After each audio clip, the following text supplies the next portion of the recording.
Good morning. It's Rochester Today. Andy Brownell on Newstalk 1340, KROC AM at 96.9 FM, along with former Congressman Tim Penny rejoining us. Thanks again, Tim, for taking time out. I'm always happy to be with you, Andy. It's been far too long since I've been able to pick your brain about things happening in our country, and I'm looking forward to our conversation with the time we have. I don't even know where to start because it's been so long since we chatted. But I guess I'll throw it out to you because oftentimes what you and I talk about are the fiscal issues that face our country, fiscal challenges, whether it be the deficit or the debt, and we've seen at least two major initiatives pushed forward by the Biden administration in the last few months that have a direct impact on those two areas. Them being what do they call it? I say ironically the Inflationary Reduction Act, and then the executive order that forgave a portion of student debt owed by thousands and thousands and thousands of Americans. Yeah. Well, one offsets the other. The amounts, you're right. It is about $300 billion. As you know, I, together with Leon Panetta and Mitch Daniels, I co-chair the Committee for Responsible Federal Budget, and our board of directors is comprised of virtually everybody who ever served as a director of the Congressional Budget Office or the Office of Management and Budget at the White House or the Government Accountability Office, which is the government accounting agency or auditing agency. So these are, very expert people, but we did an analysis of the Inflation Reduction Act, and we concluded a few things that, yes, in fact, it should reduce the deficit by about $300 billion over 10 years. But in the first several years, it would actually spend more, and then all of the savings, the tax revenue and the budget savings would come in the final years. And so we did give them credit for legislation that, if it holds up over 10 years, should reduce the deficit by $300 billion. But bear in mind, we've got a $30 trillion deficit. So a $300 billion reduction is nothing to brag about. But then within 2 weeks, the president announced this loan forgiveness program, which by all estimates will cost about $500 billion or more over the next decade. So whatever deficit reduction implications were part of that Inflation Reduction Act have now been more than offset by the executive decision to forgive 10,000 or 20,000 of student loan, depending upon the borrower. So it seems like what's the old saying? It's 2 steps forward, 1 step back. Well, this is 1 step forward, 2 steps back. 2 steps back. Part of me is not understanding how a president can take an executive action to spend $300 to $500 billion without approval from the legislative branch. Yeah, and I'm baffled by that as well. I actually think it is unconstitutional, and so if this finds its way into the court and then winds its way up to the Supreme Court, I expect his decision will be struck down. But part of the problem is, how far down the road will they be in providing this forgiveness before it reaches a court ruling?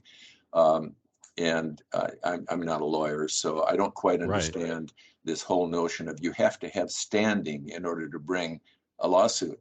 Well, to me, Congress has standing, so somebody in Congress should just file a lawsuit.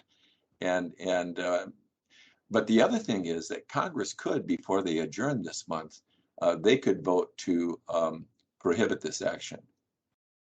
And I hope somebody there is getting a bill put together or an amendment to their annual spending bill to address this issue, because I don't understand how a president can unilaterally essentially spend easily $500 billion, if not more, without Congress, on behalf of we the people, being involved in that decision. With your perspective as being a former U.S. representative, would that pull to protect the power of the legislative branch be strong enough to get past the partisan politics? Well, you would hope so. And you would hope that if somebody offers this amendment, that there would be a majority that would vote to deny the president the ability to forgive these loans. And I know that in both the House and the Senate, there are several Democrats that have said as much, that they don't agree with this decision. And so if it comes to a vote, you would think that they would join the Republicans in voting no. But first, you've got to get it to a vote. And then the people that have said that they disagree with the president's decision need to vote that way. So we'll see in the next 2 weeks before they adjourn and run across the country to, get reelected. See if somebody in Congress can get this up for a vote. And if they do, whether people have said that they oppose it, will actually vote to oppose it. It seems it's a very popular plan among those who have a great deal of student debt, but not so popular amongst the rest of the population. Yeah, well, so setting aside whether this is constitutional, and I don't believe it is, there's the whole issue of fairness. It is not fair to those that paid for education on their own, worked their way through college, paid off their debts already. It is not fair to people that never went to college, but we all have to pay taxes for everything the government does. And now the government is going to forgive debt for people that incurred debt knowingly and willingly. So it's not fair on many, many levels. But it's also questionable from the standpoint of who gets this relief. It's not really based on need per se. So even if we were to offer relief, there are all sorts of loan deferral programs offered by the federal government already. And so it seems to me that is helping to address those that are really in dire straits and having difficulty with their college debt. I don't think we need an across-the-board forgiveness program. But on the other hand, the point would be that would be an issue that should be debated in Congress rather than the signature on the desk in the Oval Office. Yeah, precisely. And this kind of policy is not anticipated in our student financial aid laws. And when I was there, I was on the Education Labor Committee and helped write student financial aid legislation back in the day. And I know I've been gone a long time, so they've modified and amended those financial aid laws frequently since then. But to my knowledge, there's nothing in the law governing student loans that would give the president this kind of power, this kind of authority. So if we want to do something on debt forgiveness, it needs to be debated and approved by Congress, not action that's just in the hands of one person. So that larger issue over, I don't know, the last 3 decades maybe, we've seen the executive branch using executive orders on a much more frequent basis. It seems as if former President Trump was very active in issuing executive orders, and it seems as if the Biden administration may even be more active in using that power. At what point, I guess to my view, I'm amazed that the legislative branch has allowed this to occur, because we have seen in a lot of instances power that was directed by the Constitution to the legislative branch being diminished by the use of these executive orders. And the only The judicial branch and the legislative branch are the only ones who can correct it.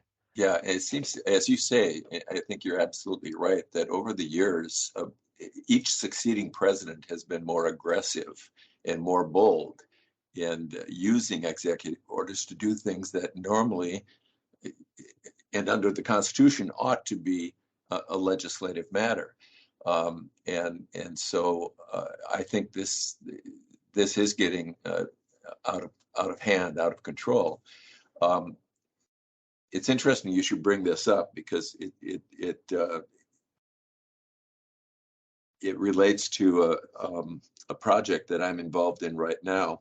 A former colleague of mine, Mickey Edwards, a retired congressman from Oklahoma, is now at Princeton University. And he has created a project restoring the constitutional powers of Congress. And he has recruited academics and former politicians like me to be on working groups, task forces, to address a lot of congressional power that somehow has seeped away over the decades. And so the working groups will be one on the power of the purse.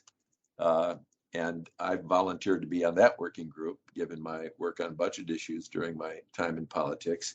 Another on war powers and the authorization of military force. Another on congressional oversight and subpoena powers. Another on international agreements and which ones need to be ratified by Congress and which ones don't.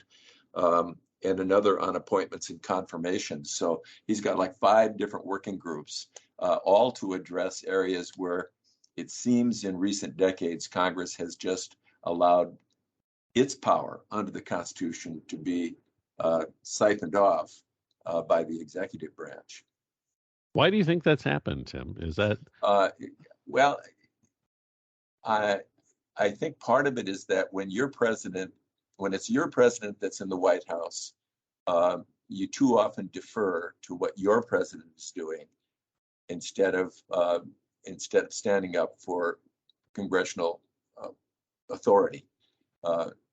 In some cases, it means you agree with what he's doing. So even though it's something that we really ought to pass a law to do, as long as it's getting done, I'm happy with that. So I think both parties are guilty of taking that attitude. I think some of it, especially with war powers, is because Congress doesn't want to go on record. They don't want to declare war. And so they pass these resolutions that are sort of granting to the executive branch all the decisions about when we get involved, when we don't, so I think there are a variety of reasons that this has happened, but I think on the part of the presidents, it's like I dare you to stop me. Well, yeah. Because that's exactly what it is, right? I hold this power until you take it away from me. Yeah. I think we need to have more civics classes in our high schools to teach about the balance of power and the checks and balances. Yeah. And why they're so important. Yeah. Well, and I always say, it's those checks and balances, and the federal system where we have 50 states and some things are handled at the federal level and some are supposed to be handled at state level. It's the system that saves us over time. And if we allow it to get too far out of kilter, too far out of balance, then we're in trouble. Yeah. And going back to the student loan forgiveness business, which started this discussion, it's been much to my dismay. I've run into people and talked to them about this, that they have not even considered the things that we've discussed, the impact on the deficit for one, but even the impact on inflation. At a time we have the Federal Reserve jacking up interest rates, trying to knock down on the demand side, so the supply side of our economy can catch up. We've just talking about injecting another $300 billion into the system, which logic will say will increase demand for some of these consumer products, whether they be cars or homes. Yeah, too much money chasing too few goods is the definition of inflation, and so it does add more fuel to that fire. Any predictions on the midterms? Are we going to see? I said 6 months ago when there was all this hoopla about a big red tidal wave coming this November, I said I don't think it's going to be as big as the Republicans want it to be. And as we've seen over the last few months, now most of the prognosticators are saying the same thing, that okay, it still looks like a favorable year for the Republicans, but maybe not as big as we originally thought. So I don't know what that says about my predictive powers, but I didn't sense that it was going to be as big a deal as the Republicans were hoping for all those months ago, and now it looks like it will be a little tighter. But come November, we could all be proven wrong. Who knows? Right. I did read a New York Times article recently that some of the polling that's taking place today is showing the same weaknesses as the polling did in 2016 and 2020 in those key purple areas where they've been completely wrong, the polls, over the last two presidential elections. So there's some questioning going on as to whether any of these polls are even remotely accurate today. Yeah, I have a friend of mine who follows this stuff more than I do, but he gives me a call every week or so just to give me the latest scoop. And that's kind of his attitude, is that it's going to be a bigger wave for the Republicans because the polls are inaccurate. And he cites one particular poll, I won't mention it on the air, that he believes has been more accurate than the other polls. And so it's not being taken seriously because it's viewed as an outlier, but it's been more accurate in the last 3 cycles than all of the other polls. So he thinks it's still going to be a big wave. So he may be right, and I may be wrong. And being right the last 2 times does not necessarily mean you're going to be right this time. Yeah, either sure. on all this. Well, we're going to run out of time quickly, and the one other one I wanted to bring up, because it's been so long since we've had a chance to talk, is Social Security and Medicare and the trust funds, which we're down to 13 years of solvency, I think, and yet nobody's talking about it. Yeah, things aren't getting better, and neither party is talking about it. So I don't have a good answer there. Here's my fear, is that we'll just continue to ignore the issue. And when the day of reckoning hits a dozen years from now, sooner than that for Medicare, we'll still do nothing. We'll just borrow money to fill the hole. So, the 30 trillion in debt that we've accumulated to date is going to look like a pittance compared to the debt we're going to build up if that's the way we finance the shortage in the Social Security and Medicare systems. That's scary. And I hope there are more voices out there than just mine screaming, this is our grandchildren's money. This is our great-grandchildren we're talking about. They're going to be asked to pay this debt, and it's going to have a direct effect on their standard of living. Yep. And the interest on that debt has to be paid even if we continue to roll up the debt. And right now, we've had the good fortune of very low interest rates on that money. But if that starts to change, boy, all of a sudden interest costs are going to be the biggest item in the federal budget. And anybody who wants to address any sort of issue, whether it be infrastructure or programs, they're not going to have any place to find any funding because we'll be paying interest on yesterday's expenditures instead of spending things on programs that we need today. Well, I'm heartened that you're still engaged on this issue because somebody has to be. Well, it's a passion for me, and that's why I'm glad that I can still stay involved through the Committee for a Responsible Federal Budget. But we often feel like we are a voice in the wilderness. Well, there's some of us listening. Well, Tim, thank you again for joining us, and I hope we can do this more often than we have. That being my fault, but I look forward to another chance to talk to you and about the foundation as we did earlier this week and what's happening in our country. So I appreciate it. Always good to visit with you, Andy. Thanks much. All right. Former Congressman Tim Penny with us this morning is Rochester Today. News Talk 1340, KROC AM at 96.9 FM.